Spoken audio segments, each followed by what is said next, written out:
नमस्कार दोस्तों।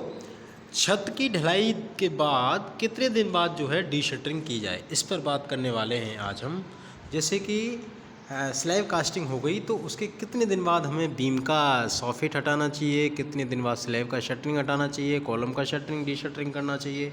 ठीक है, इसके बारे में डिटेल में बात करेंगे और कोड के अकॉर्डिंग बात करेंगे। इसका कोड फॉलो करेंगे हम IS 456-2000। ठीक है, उसके अकॉर्डिंग बात करने वाले हैं। जैसे कि शटरिंग स्लैब हमने कास्ट की, ठीक है।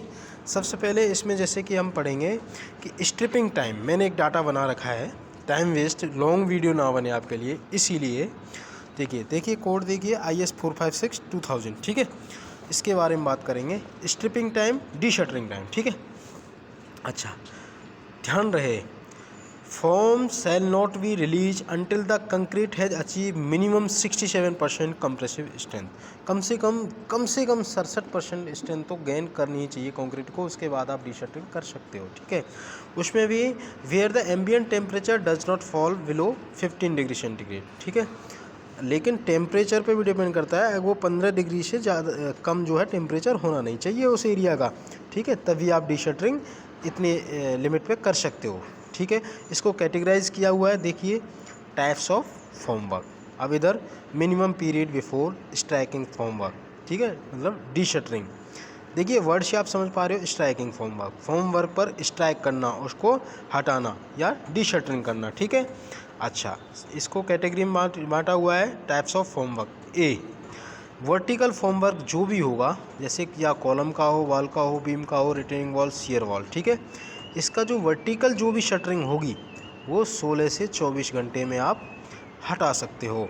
अब मैं यहाँ पे प्रैक्टिकली आपको दिखाऊंगा, जैसे कि वर्टिकल क्या है। जैसे देखिए ये कॉलम हो गया, इसका ये वर्टिकल जो भी वर्टिकल होगा, ये वाला, इसको हम किस तरह से रिमूव करेंगे। ठीक है, ये तो था कॉलम के केस में, ये कॉलम के केस में था। ठीक है, अब बीम के केस में ये जैसे बीम है। ठीक है, अब बीम का ये हो गया 100 फीट। ठीक है, और ये इसका बॉटम हो गया। ठीक है, इसको हम हटा सकते हैं।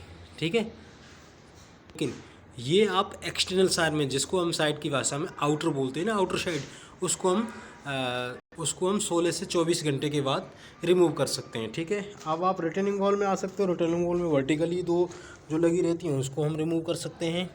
अब बात आती है सॉफिट फॉर्मवर्क। ठीक है, सॉफिट फॉर्मवर्क, जैसे कि आप देख पा रहे हो, ये बीम का जो सॉफिट होता है उसको हम 7 डेज़ के बाद रिमूव कर सकते हैं। लेकिन यहाँ पे ध्यान रहे, हटाने के बाद साथ के साथ वहाँ पे प्रॉप्स लगाने पड़ेंगे, प्रॉप्स। ठीक है, प्रॉप्स जैसे मेल फीमेल प्रॉप्स होते हैं, मैंने प्रीवियस वीडियो में कई में दिखाया भी है आपको, वो देख सकते हो मेरे चैनल पे जाके। अच्छा, नेक्स्ट है सॉफिट फॉर्मवर्क स्लैब। ठीक है, स्लैब का सॉफिट जो फॉर्मवर्क होगा वो 3 दिन के बाद हम स्लैब का फॉर्मवर्क भी हटा सकते हैं। जैसे कि ये स्लैब देख पा रहे हो आप, इस स्लैब को हम 3 दिन के बाद इसका फॉर्मवर्क हटा सकते हैं, और उस पर हमें प्रॉप्स लगाना बहुत ज़रूरी होगा। ठीक है, प्रॉप्स लगाना बहुत ज़रूरी होगा। अब दोनों की इन्होंने कंडीशन जो है रख दी है, जैसे प्रॉप्स ऑफ स्लैब। ठीक है, अगर स्पेन 4.5 मीटर तक है तो आप 7 डेज़ में हटा सकते हो। ठीक है, अगर स्पेन 4.5 मीटर से ज़्यादा है तो 14 दिन बाद ही आप हटा पाओगे। ठीक है, अब props to the beam in arches. ठीक है, तो इस केस में क्या करोगे, बीम के जो प्रॉप्स होंगे उनको आप जो 6 मीटर तक होगा उसको 14 दिन में हटा पाओगे, और जो स्पेन 6 मीटर से ऊपर होगी उसको 21 दिन बाद ही आप हटा सकते हो। ये IS 456-2000 में प्रॉपरली क्लॉज में दिया हुआ है। ये IS 456 page number 25 clause number 11.3 में ये सारा मेंशन है। आप अपना गूगल करके भी इसको चेक कर सकते हो। ठीक है, और यहाँ पे भी आप सारा नोट कर सकते हो। आई थिंक ये वीडियो आपको बहुत अच्छी लगी होगी। Thanks for watching this video.